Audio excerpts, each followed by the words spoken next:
What the heck? Took on Wacky Calc Wednesday!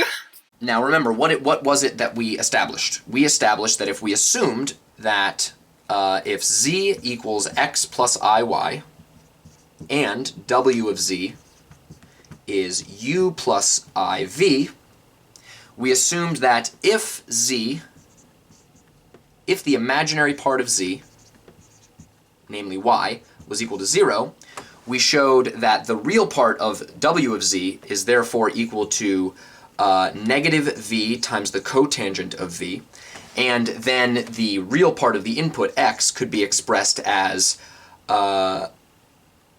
negative v times the cosecant of v times e to the negative v times the cotangent of v. So these were the two results that we established. And what's really an interesting realization to have is that because we're assuming that z is purely real, that means that y is 0. And so z is actually just equal to x, which is to say that this is z, right? We're saying that the input to our function z is equal to this amalgamation of the imaginary part and these trigonometric functions and the exponential function.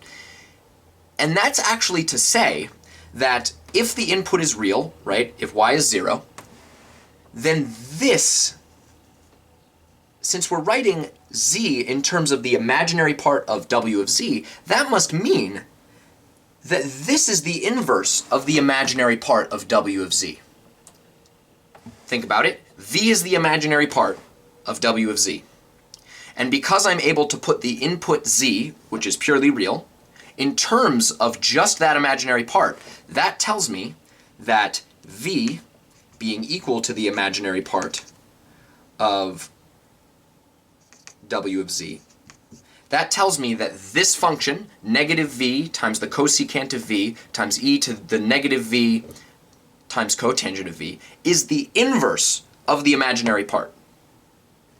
If that's not immediately clear, let that sink in, right? Because our input is being put in terms of the imaginary part, which is to say that the imaginary part of w of our input must be the inverse of this function here. And that's going to come into play when we try to establish what this integral is equal to, not in terms of w. Okay? And this is really the final home stretch. We're really getting to the end here. And so this is finally the last part, I promise. So what we're going to do is we're going to do a simple little substitution. We're going to let u equal the imaginary part of w of t. That's all we're going to do. And that tells us that du is equal to the derivative of the imaginary part of w of t times dt. Right? But what is the derivative of the imaginary part of w of t? Well, what's really fantastic, what's really amazing about complex analysis is one thing that's really cool, is that you can write the derivatives of complex functions in this way. So if we say that f of x, or f of z, sorry, is equal to the real part of f of z plus I times the imaginary part of f of z, we can in fact write the derivative, if it is complex differentiable, we can write the derivative as the derivative of the real part plus I times the derivative of the imaginary part. Because derivatives are linear, right? They're a linear operation. So for sums, you can take the derivative of a sum and it's the sum of the derivatives, and any constant like I or any other number will be taken out to the front and it's no problem. Which means if we want to find the derivative of the imaginary part of w of t, we just need to take the derivative of w of t and find the part that's being multiplied by I, and then leave the rest alone. Right? Which is why we need to know the derivative of the w function. And we do know the derivative of the w function, right? The derivative of w of z is equal to w of z divided by z times 1 plus w of z. So if we rewrite w of z in terms of its, and remember, we're assuming that z is purely real at this point, based on our interval, which is over an interval on the, based on our integral that's taken over the interval on the real number line. We know that we can rewrite this as u plus iv, based on our definition of w of z from before, divided by, well, what's z? It's not x plus iy, because we're assuming that z is purely real, so z is actually just x, right? And we know that the part in this parentheses is going to be 1, again, plus u plus iv. We're simply replacing w with that assumption that I made at the beginning, that if z was x plus iy and w of z was u plus iv, what are all these things we can learn? But remember, because we assumed that z is purely real, we also had a way of writing u in terms of v as well, correct? So what we can do is rewrite u like we know it to be. It's equal to negative v times the cotangent of v. That's the result that we got when we assumed that the input was purely real. So minus v times cotangent v plus iv. And now we simply need to extract the purely imaginary part from this, because that will give us the derivative of the imaginary part of the w function, since this is the derivative of the w function in total. So what do we need to do for that? So we should multiply the denominator of this by the conjugate of this thing. So we need to multiply the top and bottom by 1 minus v cotangent v minus iv, 1 minus v cotangent v minus iv, because that's the complex conjugate of this number, because v is purely real, so 1 minus v cotangent v is purely real. And we get 1 minus v cotangent v minus iv in the denominator as well. Naturally, we do the sum of squares, right? So we will end up with, in the numerator, we'll get 1 times that, so negative v cotangent v, and then we'll get v squared times cotangent v squared, right? Plus v squared cotangent squared of v, right? And then we'll get iv, then we'll get negative iv times negative v cotangent v, so we'll get positive I v squared times cotangent of v, right? And then we'll get iv minus I v squared cotangent v, minus plus iv times minus iv, which comes out to plus v squared, because I times negative I is 1, so we just get v squared, right? And then the denominator, we get this amalgamation of crazy stuff. We get x, and we're going to replace x with stuff in terms of u and v. We're just sort of simplifying everything first. And now we just need to multiply this out. Well, these two things are conjugates, so we can just do the sum of squares. So we end up with the quantity 1 minus v cotangent v squared plus v squared, right? And now we can do some more simplifications. The I v squared cotangent v and the minus I v squared cotangent v cancel each other. And we're left with a very simple real and imaginary part, right? V and x are all real numbers, so all of this is the real part, and just this tiny little iv divided by the denominator is the imaginary part. So because we took the derivative of the Lambert W function, that means that the imaginary part of the derivative is equal to the derivative of the imaginary part. So this thing that we're looking for here is iv divided by x times this stuff down here. And that's all we need for the derivative of the imaginary part, and we'll replace that when we do our substitutions. Because I said that wacky looking trigonometric and exponential thing was actually the inverse of the imaginary part, we can therefore say that t is equal to, oh, I probably shouldn't pick u, by the way, so let's pick a different, let's do, I won't do w either. Let's do s. Right, because we're picking a different letter. I don't want to pick any of the letters we've used already. This implies that t is therefore equal to, using the function that we had before, negative s times the cosecant of s times e to the negative s times the cotangent of s, right? Remember I said this was the inverse function of the imaginary part of w of t, which tells us that we can simply plug this in wherever we see a t, and that will be perfectly valid. Not to mention that x was also, when we had things in terms of x, y, u, and v, we were able to write it in terms of that as well, because that was sort of the conclusion, right? It was negative v times the cosecant of v times e to the negative v cotangent v, right? So I just replaced the x that we had here before with what we derived it to be in terms of u and v. I hope that's clear. right? So the only part we need for the imaginary part of the derivative is this right here, right? All those other things canceled and the rest of it were real numbers. So this is the derivative of the imaginary part of the Lambert W function. So this is this. And this, in terms of s now, is this.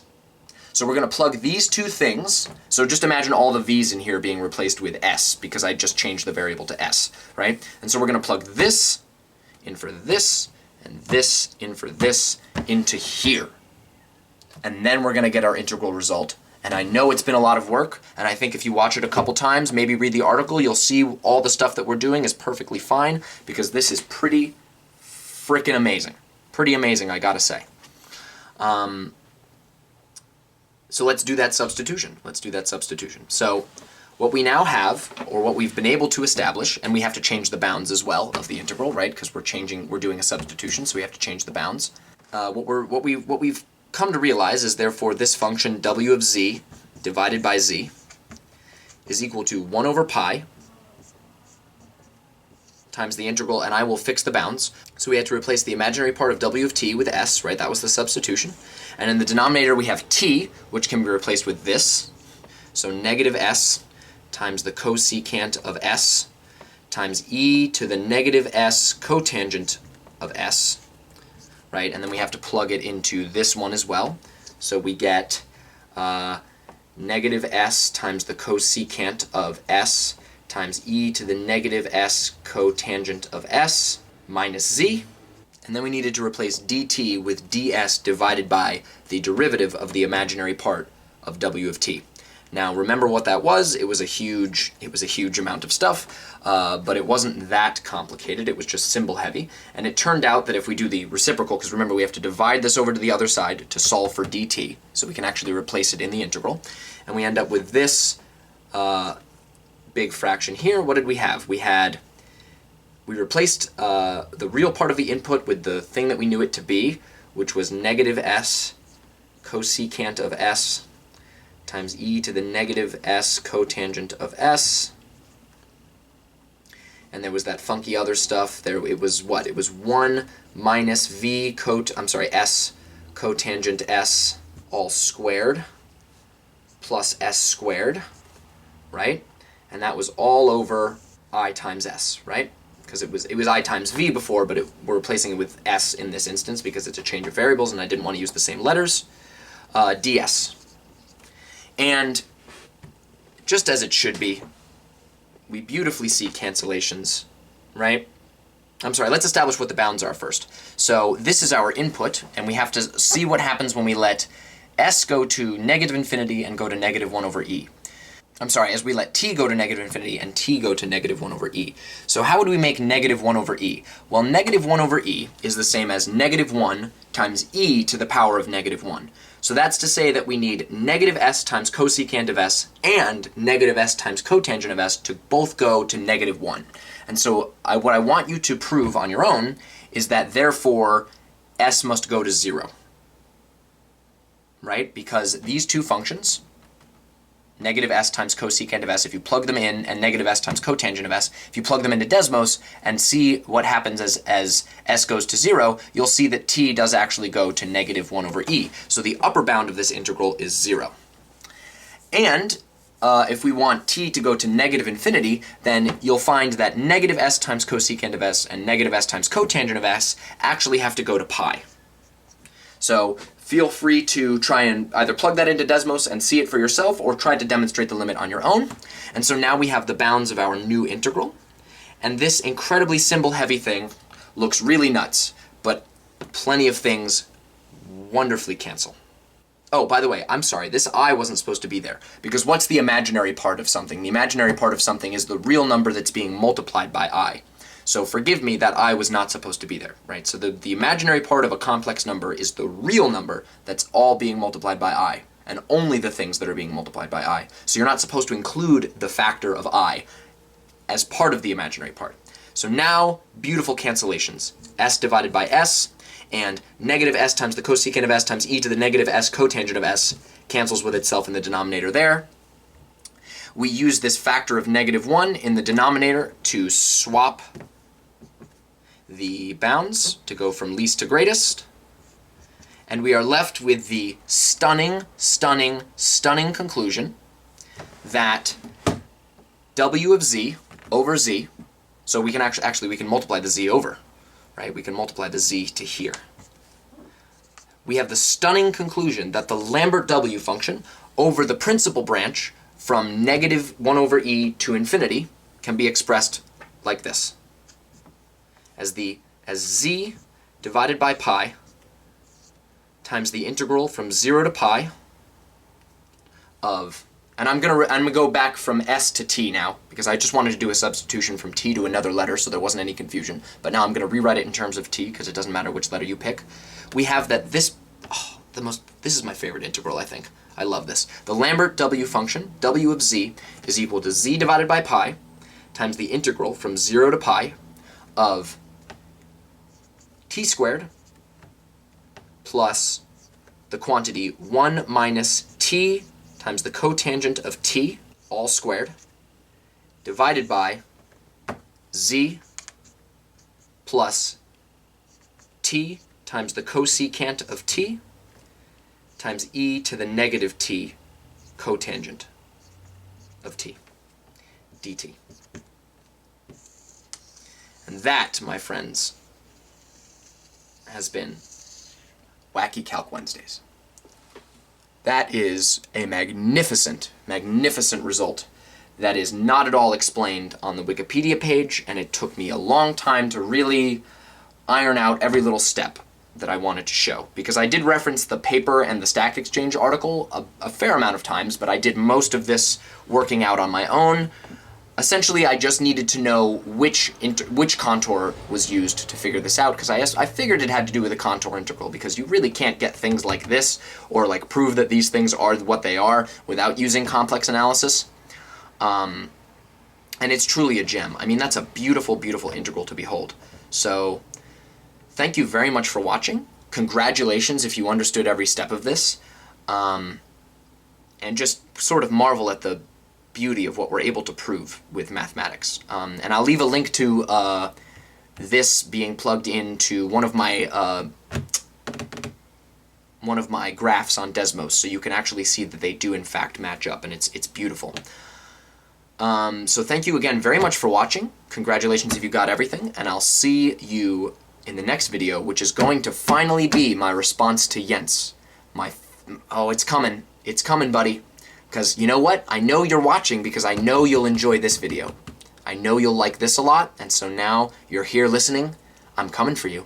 I'm gonna get you. I've got a grand, fantastic, amazing slew of generalizations that are gonna be all sort of on the same topic, but it's gonna be like a series of videos that I'm gonna put out over the course of probably a week or two. So again, thank you for watching, and stay tuned for more fantastic math. Or maths, and have a lovely afternoon, or whatever time of day it is. Bye-bye.